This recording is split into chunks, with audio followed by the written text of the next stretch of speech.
Welcome to విధాత. మన దగ్గర Telangana cinema రంగం యొక్క ప్రస్థానం గురించి, ఈ సినిమా రంగంలో తెలంగాణ యొక్క పాత్ర, దీనికి సంబంధించినటువంటి అనేక అంశాల గురించి తెలియజెప్పడానికి తెలంగాణకు చెందినటువంటి తెలంగాణ ఆత్మ ఉన్న ప్రముఖ దర్శకుడు ఎన్ శంకర్ గారు మన దగ్గర ఉన్నారు. మన ఎన్ శంకర్ గారు ఎన్కౌంటర్ సినిమాతోటి 1997లో సినిమా రంగ ప్రవేశం చేశారు. అనేక హిట్ సినిమాల్ని తీశాడు. శ్రీరాములయ్య, యమజాతకుడు, జయం మనదేర, భద్రాచలం, ఆయుధం, రామ్, జైబోలో తెలంగాణ అన్నిటికంటే ప్రత్యేకమైనటువంటి సినిమా. తెలంగాణ ఉద్యమ సమయంలో ఆంధ్ర మూలాలు ఉన్నటువంటి తెలుగు పరిశ్రమ మీద ఒక గీత, స్పష్టమైనటువంటి గీత గీస్తూ తీసుకొచ్చినటువంటి సినిమానే జైబోలో తెలంగాణ. అలాంటి సినిమాలు తీసినటువంటి దర్శకుడు ఎన్ శంకర్ గారు మన దగ్గర ఉన్నారు. శంకర్ గారితో ఈ విషయాలన్నీ కూడా మనం మాట్లాడదాం. నమస్కారం సార్. నమస్తే అన్న. బాగుంది. తెలంగాణ అంటే సినిమా రంగం మొత్తం కూడా మూకీ సినిమాలు, తర్వాత టాకీ సినిమాలు వచ్చాయి. ఇట్లా జానపదాలు వచ్చాయి, సాంఘికము, కుటుంబ పద చిత్రాలు, మొత్తం ఈ సినిమా రంగం మొత్తం కూడా అనేక రకాల మార్పులు తీసుకొస్తూ ఇవాళ ఒక డిజిటల్ యుగంలో ఉంది. ఈ మొత్తం సినిమా రంగంలో ఈ తెలంగాణ యొక్క పాత్ర, తెలంగాణ సమాజం యొక్క పాత్ర, తెలంగాణ పాత్ర ఏంటి, ఎలా ఉంది? డెఫినెట్గా తెలంగాణ నేపథ్యంలో వచ్చిన అనేక సినిమాల్లో తెలంగాణ ఆత్మ ఉంటుంది. ఇక్కడున్న మట్టి మనుషుల వేదన, ఆవేదన, కల్చరు, ప్రత్యేకమైన కల్చర్ తెలంగాణకు ఉంది, ప్రత్యేకమైన సంస్కృతి తెలంగాణకు ఉంది. సో ఇవన్నీ కూడా ఏదో రూపంలో చాలామంది శామ్యాన్ గారి దగ్గర నుంచి, ముల్లాసన్ గారి దగ్గర నుంచి, నరసింహరావు గారి దగ్గర నుంచి, ఈవెన్ విఎస్ నారాయణ గారు, పైడి జయరాజు గారు, వీళ్ళందరూ కూడా తెలంగాణ నేపథ్యాన్ని, తెలంగాణ ఆత్మని ఆవిష్కరించడానికి అనేక ప్రయత్నాలు చేశారు. వాళ్ళ ప్రయత్నాలు సఫలీకృతమయ్యారు కూడా. ఎందుకంటే అనేకమైన అవార్డులు కానీ లేకపోతే ప్రశంసలు కానీ కూడా పొందిన సందర్భాలు చాలా ఉన్నాయి.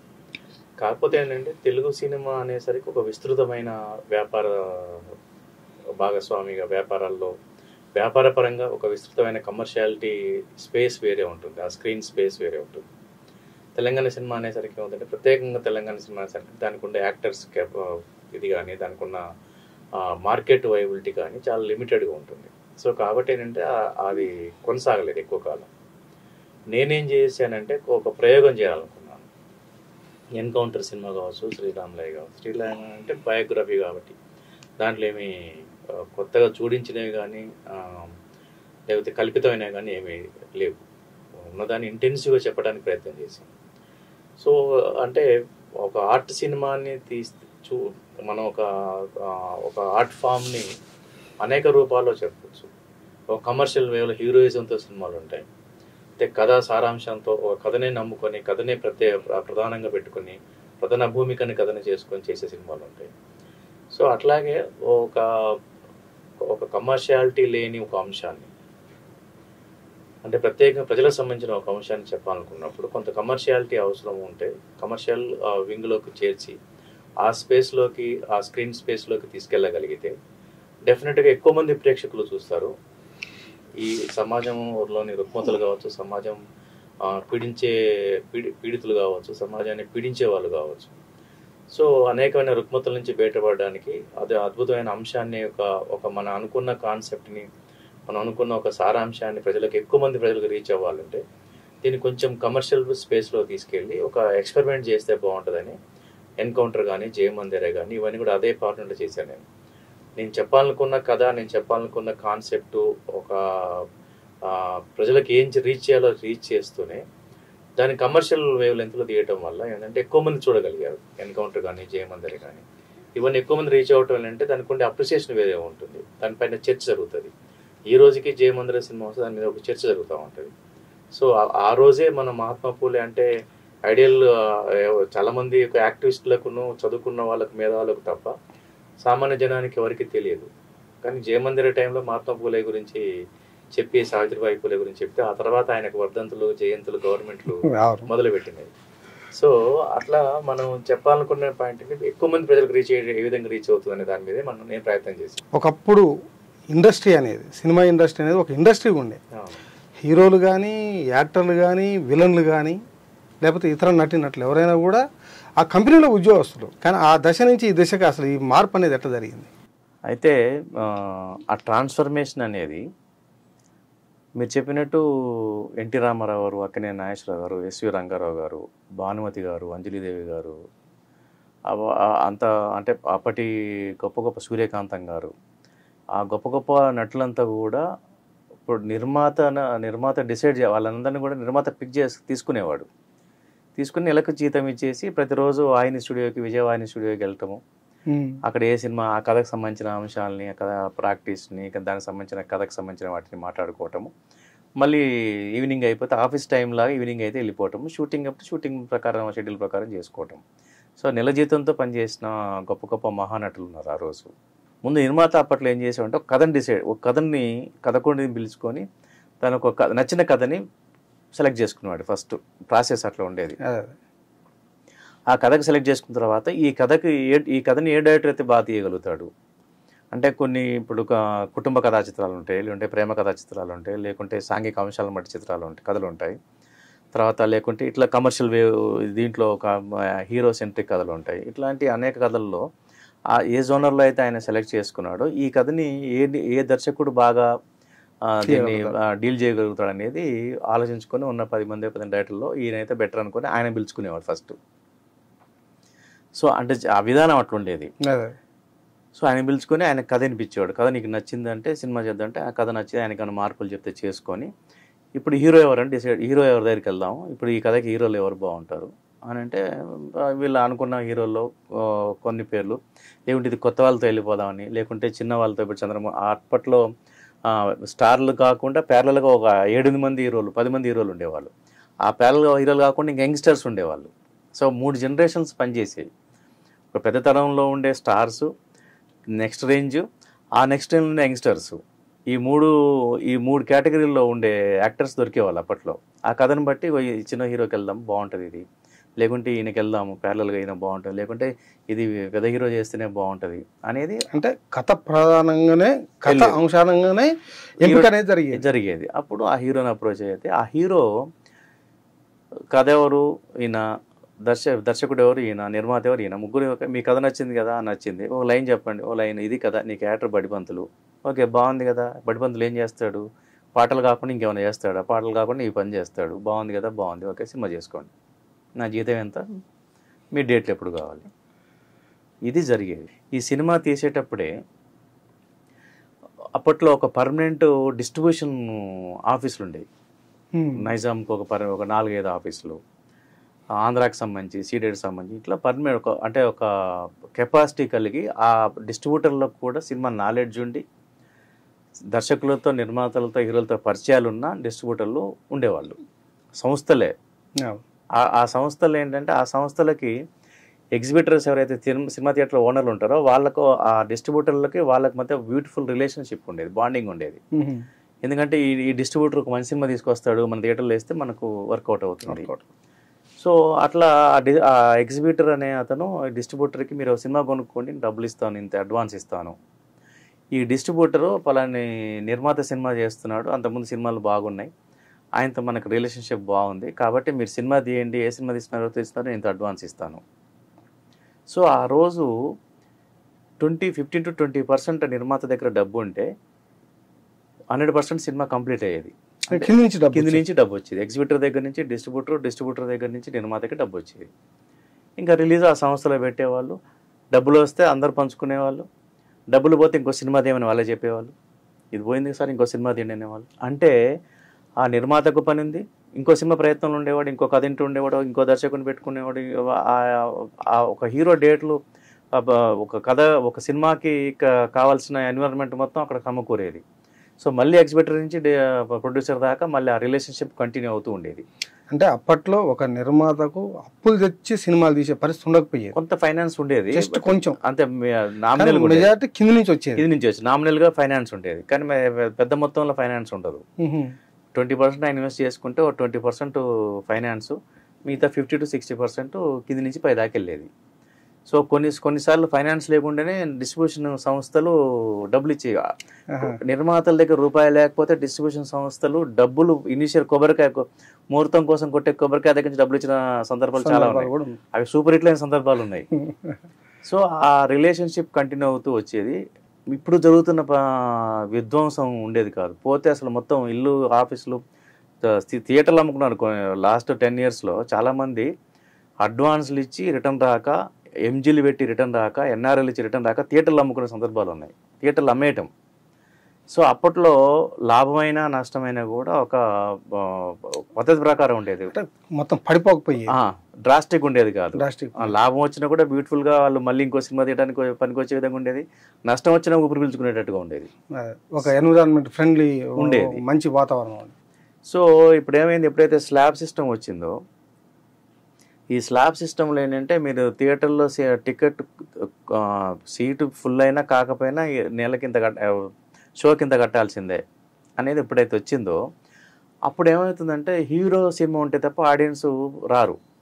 ఫస్ట్ డే కానీ, సెకండ్ డే కానీ, మార్నింగ్ షో కానీ. సో ఇప్పుడు ఇట్లాంటి సినిమా వారం బతికించుకోవడం అనేది కష్టం. ఇప్పుడున్న స్లాబ్ సిస్టంలో వారం ఎట్లా బతికిస్తారు? మీకు 20%, 30% ఫుల్ కెపాసిటీ వస్తే 100%కి మీకు డబ్బులు కట్టాలంటే ఎట్ట కట్టగలుగుతారు? థియేటర్ ఓనరు సినిమా తీసేస్తారు. కాబట్టి మంచి సినిమా కిల్ అయింది. ఈ స్లాబ్ సిస్టంలో థియేటర్ రెంట్లు థియేటర్లు వాళ్ళు మెయింటైన్ చేయలేక లీజ్ వాళ్ళకి ఇవ్వటం మొదలుపెట్టారు. వచ్చి మేము థియేటర్ మెయింటైన్ చేసుకుంటాం. ఇప్పుడు ఎవరైతే సినిమాలు ఎక్కువ డిస్ట్రిబ్యూటర్ చేస్తున్నారో, డిస్ట్రిబ్యూటర్లు చేసుకునే వాళ్ళు ఏంటంటే థియేటర్ మెయింటైన్ చేయలేక నేను చేసుకుంటా, ఇచ్చేయి అడ్వాన్స్ ఇంత ఇస్తాం, థియేటర్ రెన్యువేట్ చేస్తాము అనే దాంతో ఒక వ్యాపారం స్టార్ట్ అయింది. అంటే ఒక ఎగ్జిబిటరు, డిస్ట్రిబ్యూటరు, నిర్మాత, ఈ 3 దిశలుగా ఉన్న ఒక వ్యవస్థ వ్యాపారం అంటే థర్డ్ పార్టీకి వెళ్ళిపోయింది. అంటే 4వ వ్యక్తి వచ్చాడు. ఇప్పుడు ఎగ్జిబిటర్కి, డిస్ట్రిబ్యూటర్కి, నిర్మాతకి, వీళ్ళ ముగ్గురికి సంబంధం లేకుండా 4వ వ్యక్తి ఎంటర్ అయ్యాడు. ఈ 4వ వ్యక్తి గుప్పెట్లో ఈ ముగ్గురు ఉన్నారు. ఇప్పుడు సో ఈ 4వ వ్యక్తి మెయింటైన్ చేస్తుంటారు ఏ థియేటర్లో సినిమా పడాలి, ఏ డిస్ట్రిబ్యూటర్. ఇప్పుడు ఈ 4వ వ్యక్తి ఎంటర్ అయిన తర్వాత ఈ 3 కొంతకాలం పడుతూ లేస్తూ నడిచాయి. ఇప్పుడు మీకు ఇప్పుడు ఇదే పరిణామము మలయాళంలో లేదు, ఇంత గుత్తాధిపత్యం లేదు, బెంగాల్లో లేదు. ఈ రోజుకి సమాంతరమైన సినిమా, కళాత్మకమైన సినిమానో, లేకపోతే చైతన్యం చేసే సినిమానో, లేకపోతే ప్రజలకు సంబంధించిన సినిమానో, లేకపోతే అది ఏ రకమైన సినిమా అయినా కావచ్చు, కథాంశాన్ని ఒక అద్భుతమైన విలువల్ని జోడించే సినిమా అనేది ప్యారలల్ సినిమా అనుకుంటే, ఆ ప్యారలల్ సినిమా ఈ రోజుకి మలయాళము, బెంగాల్లో బతుకుతూనే ఉంది. తమిళ్లో కూడా.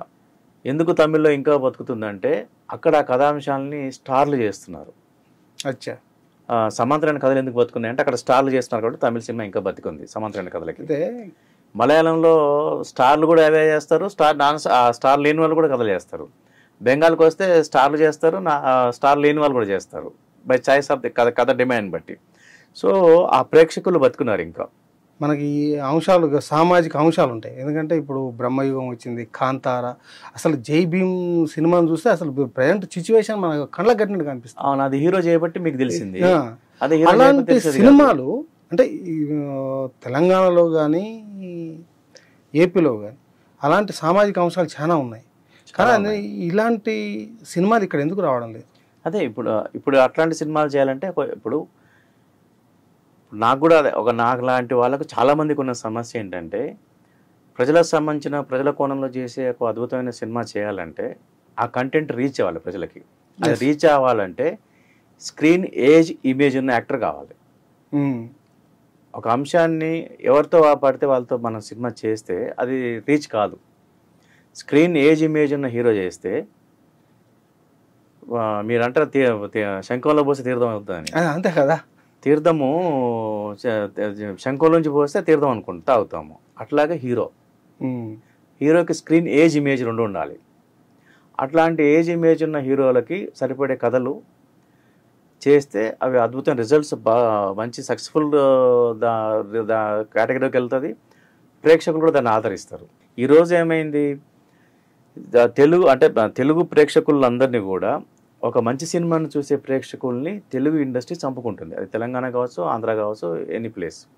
ఒక మంచి ప్రేక్షకుడిని ప్రేక్షకుడికి కూడా అద్భుతమైన అభిరుచి ఉంటుంది, అద్భుతమైన అభిరుచి ఉంది. కాబట్టి ఇంతకాలం ఇండస్ట్రీ కొనసాగుతుంది. లేకుంటే లైఫే లేదు కదా. ఎస్. అదే ఇంతకుముందు మనం మాట్లాడుకున్నట్టు సినిమా ఇండస్ట్రీ వ్యవస్థ అనేది థర్డ్ పార్టీకి వెళ్ళిపోయింది, అసలు సంబంధం లేని పార్టీకి వెళ్ళిపోయింది. డిసైడింగ్ ఫ్యాక్టర్ అనేవాళ్ళు. ఇప్పుడు ఇట్లాంటి కథాంశాలతో సినిమా చేస్తే ఒక స్టార్ చేయాలి, చేస్తే మీకు థియేటర్ దొరుకుతుంది. ఇప్పుడు మెయిన్ సినిమా దేనికోసం తీస్తాం మనము? ప్రేక్షకుల కోసం తీస్తాం. మన అభిరుచిని, ప్రేక్షకుల అభిరుచిని రెండింటిని కంపేర్ చేసుకుంటూ దాని కనెక్టివిటీ ఇచ్చుకుంటూ మనం ఇది ఇట్లాంటివి చేస్తే ప్రేక్షకులు దీన్ని ఆదరిస్తారు, ఇట్లాంటివి చేస్తే ప్రేక్షకుల ఆదరణతో పాటు అభినందనలు వస్తాయి. ఆదరించడం వేరు, ఆదరించడంతో పాటు అభినందనలు తీసుకోవడం కూడా వస్తాయి. అది కదా చాలా ఇంపార్టెంట్. ఇప్పుడు ఒక సినిమా ఉంటే నవ్వుతూ ఎంజాయ్ చేస్తూ బాగుంది అనుకుంటే వెళ్ళిపోతారు. కానీ అట్లాంటిదే ఇంకో సినిమా, ఇంకో రకమైన సినిమా చేస్తే ఆనందంతో పాటు ఆదరించడం పాటు అభినందిస్తారు. ఇప్పుడు మీరు అన్నట్టు జై భీమ్ సినిమా, మీరు సినిమా చూసి ఆనందపడ్డారు, ఆనందపడటము ఆదరించడం చేశారు. ఆదరించడం దాంతో ఆగిపోలే, మీరు దాన్ని అభినందించడం మొదలెట్టారు. నేనే చాలా మీటింగ్లు కండక్ట్ చేసాము, చాలా మీటింగ్లు మాట్లాడే విషయం. సో అభినందించడం మొదలెట్టారు. కారణం ఏంటి అంటే ఆ సినిమాలో ఉన్న కంటెంట్ వాల్యూ. సో అది మనకు రీచ్ అవ్వాలి. అంటే మీరు జై భీమ్ ఫర్ ఎగ్జాంపుల్, జై భీమ్ కావచ్చు, ఇంక ఎనీ అదర్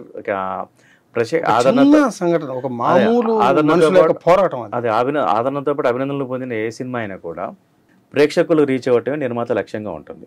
ఆ నిర్మాత, దర్శకుడు, ఆ సినిమా దానికి సంబంధించిన ప్రతి టెక్నీషియన్ కావచ్చు, దాంట్లో భాగస్వామి ప్రతి ఒక్కరి యొక్క అభిప్రాయం కానీ వాళ్ళ సంకల్పం ఏముంటుంది, మనం తీసేది మన టేస్ట్, మన అభిప్రాయం, మన ఎఫర్ట్స్, మన ఆలోచన, మన క్రియేటివిటీ మొత్తం ప్రేక్షకుల దగ్గరికి వెళ్ళాలి, వాళ్ళు ఆదరించాలి, అభినందనలు తీసుకోవాలి అనేది ప్రతి ఒక్కరికి కోరిక అదే ఉంటుంది జనరల్గా. కానీ ఆ కోరిక ఒకప్పుడు జరిగింది. సో అట్లాంటి హీరోలు ఆ రోజు ఉన్నారు కాబట్టే ఎన్నో ఎక్స్పెరిమెంట్లు జరిగాయి. ఇప్పుడు అక్కినేని నాగేశ్వరరావు, విప్రనారాయణ చేసిన నాగేశ్వరరావు గారు ఆయన కూడా అనేక ప్రయోగాలు చేశాడు. కృష్ణ గారు చేయని ప్రయోగమే లేదు. ఆయన అసలు కలర్ ఫిలిమ్స్ కానీ 70mm కానీ ప్రతిదీ టెక్నాలజీని అప్డేట్ అవుతూ ఉంటే దాంతోపాటు ఆయన కూడా పరిగెత్తాడు. ఆయన ఇన్వెంట్ చేశాడు, చాలా తెలుగు సినిమాకి చాలా పరిచయాలు చేశాడు ఆయన. సో జేమ్స్ బాండ్ చేసినా, అల్లూరి సీతారామన్ చేసినా, లేకపోతే ఆయనకే చెల్లింది. అంటే ఆ ఎక్స్పెరిమెంట్ ఆయనే మళ్ళీ 12 కాపురం చేశాడు, ఆయనే పచ్చని సంసారం చేశాడు. ఒక 12 కాపురం పచ్చని సంసారం చేసిన ఒక హీరో ఈ రూట్లో అంటే అనేక విభిన్నమైన కథల్ని, విభిన్న పాత్రను ఎన్నుకోవటం అంటే అంత ఈజీ కాదు. వాళ్ళకి ఆ కెపాసిటీ ఉంది, వాళ్ళకి ఆ ధైర్యం ఉంది. ఈనాడు ద్వారా చేశాడు కదా ఈనాడు. సో గవర్నమెంట్ మార్చింది ఆ సినిమా. అవును. సో ఆయన వాళ్ళ శక్తి పట్ల, వాళ్ళ సమర్థత పట్ల వాళ్ళకు గట్టి నమ్మకం ఉంది, వాళ్ళ జడ్జిమెంట్ పట్ల వాళ్ళకు నమ్మకం ఉంది. సో ఆ నమ్మకం, ఆ జడ్జిమెంటు అది ఒక అద్భుతమైన మంచి మంచి సినిమాలు చేయడానికి సహకరించింది. సో అట్లాంటి హీరోలు మనకు కావాలి ఈరోజు. ఎందుకంటే ఫైనల్గా ఏంటంటే మనం ఏం చేసినా కూడా సినిమా ప్రేక్షకుల దగ్గర చేర్చాలంటే మనం సినిమా చేస్తాం, దానికి హీరో దొరకలేదు అనుకోండి, మామూలు సినిమా చేయాలి, మామూలు యాక్టర్తో చేయాలి. రేపు థియేటర్కి ఎట్ట వెళ్తుంది? అది థియేటర్ ఇవ్వడు కదా. థియేటర్ ఎందుకు ఇవ్వడు? నీకు ఓపెనింగ్ రాదు, నేను థియేటర్ చేంజ్ చేసుకుంటాను, నాకు రెంట్లు పెరిగిపోయినాయి, కరెంట్ రేట్లు పెరిగిపోయినాయి, నేను కట్టాల్సింది పెరిగిపోయింది, కాబట్టి నీ థియేటర్ ఇచ్చి నేను లాస్ అవ్వాలి అనేది వాళ్ళ కోణం.